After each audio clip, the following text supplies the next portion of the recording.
আসসালামু আলাইকুম বন্ধুগণ, আজকে আমরা ইনকাম ট্যাক্স অ্যাক্ট 2023 এর ধারাবাহিক আলোচনার মধ্যে আমরা আজকে আলোচনা করব সেকশন 22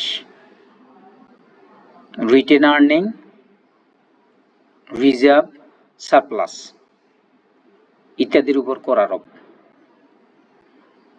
এই সেকশনে আলোচ্য বিষয় হলো কোনো অর্থ বছরে কোম্পানি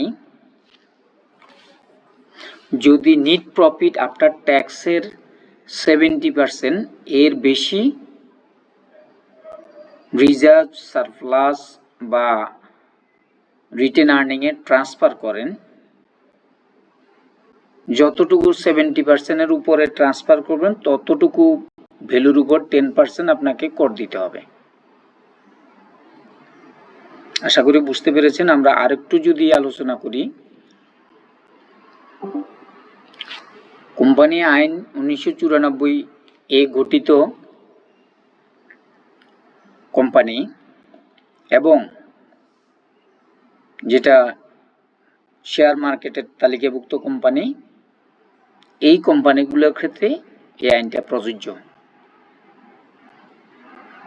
কোনো নির্দিষ্ট বছরে নেট প্রফিট আফটার ট্যাক্স কর পরবর্তী নেট আয় হইতে অর্থ স্থানান্তর করিয়া থাকে, উক্ত স্থানান্তরীয় অর্থের পরিমাণ কর পরবর্তী নেট আয়ের 70% অতিক্রম করে, তাহলে সেই আয় বর্ষে কোম্পানি কর্তৃক যে পরিমাণ অর্থ স্থানান্তর হইয়াছে উহার উপর 10% হারে কর প্রদেয় হবে। মানে আপনি নেট প্রফিট আফটার ট্যাক্স, প্রত্যেক বছর নেট প্রফিট আফটার ট্যাক্স যেটা হবে, এইটা 70% সমমূল্যের সমমানের টাকা আপনি রিজার্ভ, রিটেন আর্নিং অথবা সারপ্লাস হিসেবে ট্রান্সফার করতে পারবেন।